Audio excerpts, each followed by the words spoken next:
I and all sentient beings, until we achieve enlightenment, go for refuge to Buddha, Dharma, and Sangha.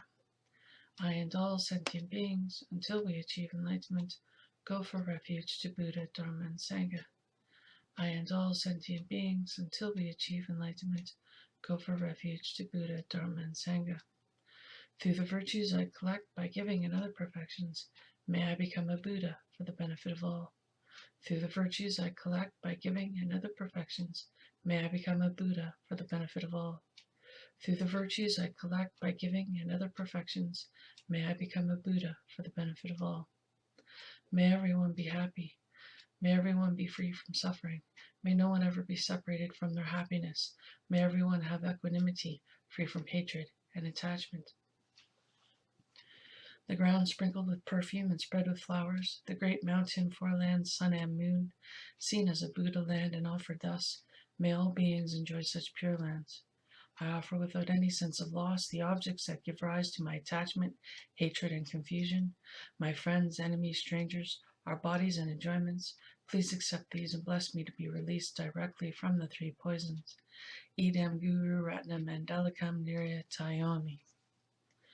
From the hearts of all the holy beings, streams of light and nectar flow down, granting blessings and purifying.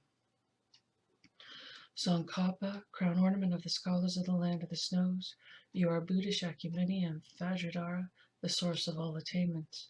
Avalokiteshvara, the treasure of unobservable compassion, Manjushri, the supreme stainless wisdom, and Vajrapani, the destroyer of the host of Maras. O Venerable Guru Buddha, synthesis of all three jewels, with my body, speech, and mind, respectfully I make requests. Please grant your blessings to ripen and liberate myself and others, and bestow the common and supreme attainment. Tsongkhapa, crown ornament of the scholars of the land of the snows, you are Buddha Shakyamuni and Vajradhara, the source of all attainments.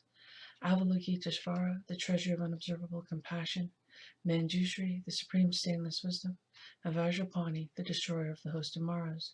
O Venerable Guru Buddha, synthesis of all three jewels, with my body, speech, and mind, respectfully I make requests. Please grant your blessings to ripen and liberate myself and others, and bestow the common and supreme attainments. Tsongkhapa, crown ornament of the scholars of the land of the snows, you are Buddha Shakyamuni and Vajradhara, the source of all attainments. Avalokiteshvara, the treasure of unobservable compassion, Manjushri, the supreme stainless wisdom, and Vajrapani, the destroyer of the host of Maras. O Venerable Guru Buddha, synthesis of all three jewels, with my body, speech, and mind, respectfully I make requests. Please grant your blessings to ripen and liberate myself and others, and bestow the common and supreme attainments.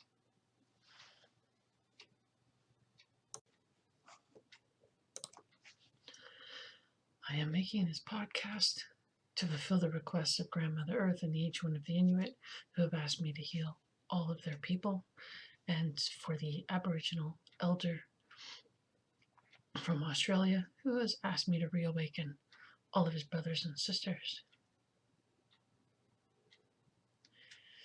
Hello, welcome.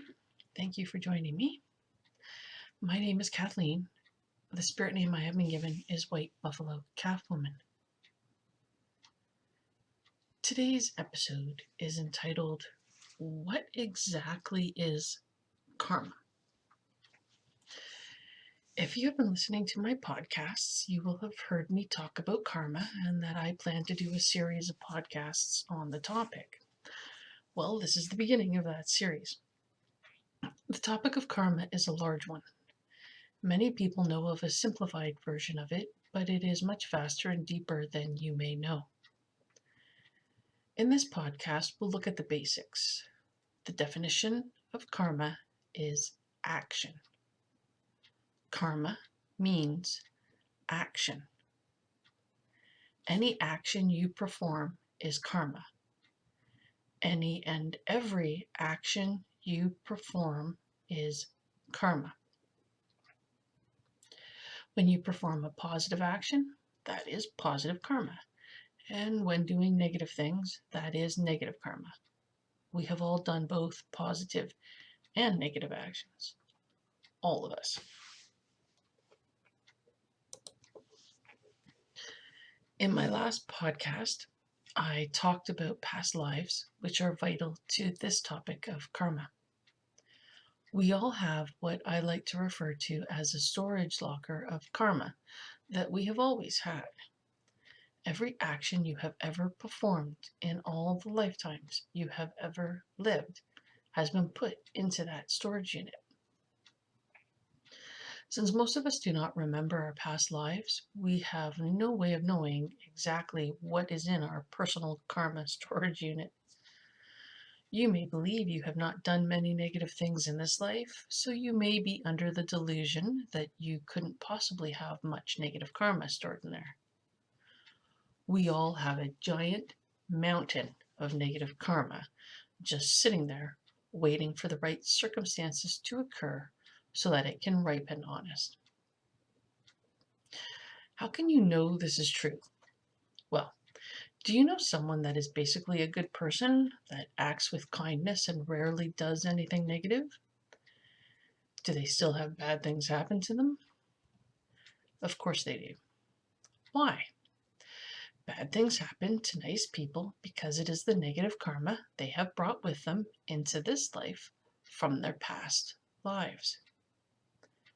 We probably know someone that isn't such a nice person, that seems to have all these good things happen to them. Why? Good things can happen to bad people because of the karma they have brought with them from their past lives. Just because someone is good in this life does not mean only good things can happen to them. Just because someone is bad in this life does not mean they are unable to have good things happen to them. We all have good and bad things happen to us during our lives. Good people have not always been good in their past lives. Bad people have not always been bad in their past lives. We know this is true for the exact same reason. The good and bad things that happen to everyone, no matter what their personality or behavior is like in this current life. Most of us don't like to admit we have behaved differently in past lives, but we had completely different gross and subtle minds in those past lives. We were not the exact same person then as we are now. We have all been bad people in the past, and we have all been good people in the past, depending on the karma that ripened when our gross and subtle minds developed at those conceptions, and what karma ripened on us during those lifetimes. Most people will refuse to believe it, but we have all been like Hitler in a past life. And we have all been like Mother Teresa in a past life. Until you can face that truth, you will struggle with the concept of karma. So, in one of your past lives, at the moment of your conception in that life, the parents you chose and the place you would be conceived played a part in what karma would be brought out of your storage unit and used to shape your gross and subtle minds. I am simplifying things here just to help explain what occurs. So, in this particular past life, some of your negative karma ripened, giving you a negative outlook on life, giving you cruel parents, giving you hardship, and other things that caused you to hate others and want them to be destroyed. Your hate and anger grew throughout your life because of all the negative things that happened to you until you ended up just like Hitler. Your self-grasping, self-cherishing, and ego grew out of proportion, and you became a dictator, causing all kinds of destruction and death. You have been just like Hitler in a past life. We all have.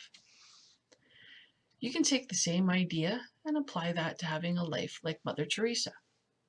We have all done both positive and negative actions in all of our past lives. We all have a giant mountain of negative karma, and we have some good karma too, but not as much. It is more like a small hill of positive karma, if we even have that much. Due to our karma storage locker being filled with all of the past karma we created for ourselves, we have no idea what karma will ripen on us when. We are all at the mercy of our karma. Will positive things happen to us or negative things? Will we suddenly and unexpectedly have something tragic happen to us out of the blue? We have no idea. Think back to all of the actions you have taken in this life. You can't even remember all of them.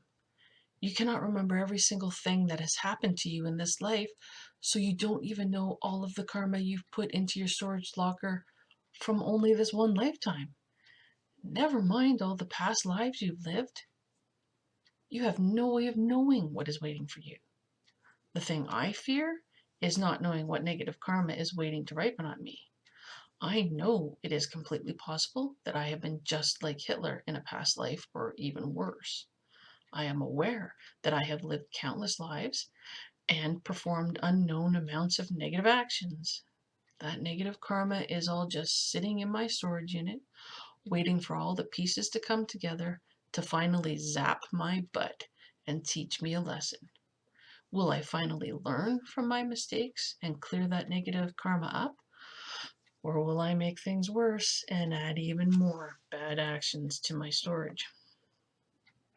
It's the same for all of us. Will we learn from the negative things that happen to us and rise above them to remove them from our storage units? Or will we fully engage in the negativity and cause even greater impact on us in the future? By retaliating against someone that has harmed us, we keep the karma that ripened on us, and we add our new negative actions to that storage, which is why we all have so much negative karma. If we can realize that it is our own negative karma that is ripening on us when bad things happen, and learn to adjust our behavior and do our best to work through it without engaging in further negativity, we can remove it from our storage unit. If you don't have any negative karma in your storage unit, nothing negative can happen to you. Now, you may be wondering why the positive karma in your storage unit isn't the same amount as your negative karma. First of all, most of us rarely do positive actions. We are most likely to perform negative ones due to our self-cherishing. So throughout all of your past lives, you behave more on the side of a Hitler than of a Mother Teresa. Don't believe me? Look around you. Do you know anyone that acts like Mother Teresa? But I bet you know people that commit crimes and are self-indulgent and entitled in their behaviors. If you play multiplayer video games, you will know more than your fair share of people that would act like Hitler if given the chance. Look at your own life. Have you always behaved for the benefit of others without giving your own welfare a thought? In this day and age, it is almost impossible to act with pure, positive karma in everything we do. I certainly haven't. So, added to the fact that we rarely engage in positive actions and mainly do negative things throughout all of our lives, there is another factor at play. Here's the clincher. Ready? Every time you do a negative action, you destroy your positive karma. A moment of anger can destroy it all. Ready for some more bad news? Doing positive things does not erase your negative karma. Isn't that fun? That is why our negative karma is a giant mountain-sized pile, and our positive karma is a small hill if we're lucky to even have that. This is why I ask you to do no harm and to try your best to only perform positive actions. I don't want you to make your mountain of negative karma any bigger. I want you to be able to put more positive karma in your storage unit and to remove the negative storage to benefit you the most. After all, I wish for you to be happy. We would all be much more happy if we could stop negative things from happening to us and only have positive things happen. We would all have more peaceful lives if we didn't have the fear of our negative karma hanging over our heads, waiting to pounce on us. Now, there is some good news. There is a way to start to deplete the negative karma in your storage unit without having to experience it, and a way to protect your positive karma. Removing your negative karma will take another podcast to fully explain, sorry, but there are a few steps that need to be taken, so watch for that in the future, just after this karma series. I can tell you how to protect your positive karma from being destroyed, however. Whenever you do a positive action, you need to dedicate it. If you have ever listened to one of my podcasts all the way through to the very end, you will have heard me make a dedication at the very end of it. I do this to protect the positive karma I am performing from being destroyed with a moment of anger I might have. I am human after all. To dedicate, we need to come up with something positive that we want to dedicate that will benefit others, not just ourselves, although we can be included in that. For instance, when I say I wish to dedicate all my virtuous actions to all sentient beings everywhere, I am included, as I am one of those sentient beings. I mean, I need all the help I can get to make spiritual progress and to protect my positive actions. You can dedicate for any positive reason you wish. If you suffer from an illness, like cancer or anything, you may wish to dedicate your positive karma to help ease the suffering of everyone with cancer. You can dedicate for world peace. You can dedicate for something different at different times, depending on what is affecting you or those around you. You may wish to dedicate to benefit someone going through a difficult time, and when that comes to an end, you can dedicate for something else. You can dedicate for more than one thing if you wish, but you don't want to make the list too long. It will take too much time to do, and then you may get weary of dedicating. I personally dedicate for what I deem to be the most important thing of all, for everyone to be free from suffering by becoming fully enlightened Buddhas. Just listen to this podcast to the very end to hear my example of a dedication to give you an idea of how to dedicate so you can protect your positive karma from being destroyed. Thank you so much for listening to this podcast. I hope it's been beneficial. May all the Buddhas and holy beings send blessings to you and your loved ones. Om Ahum, Om Ahum, Om Ahum. Om Mani Padme Hum, Om Mani Padme Hum, Om Mani Padme Hum. Om Tari Tatari Chari Soha, Om Tari Tatari Chari Soha, Om Tari Tatari Chari Soha. Om Vajrabhaki Vatrana Soha, Om Vajrabhaki Vatrana Soha, Om Vajrabhaki Vatrana Soha. I wish to dedicate all the virtuous actions I perform to all sentient beings everywhere, that we may all be free from suffering, become fully enlightened Buddhas as quickly as possible.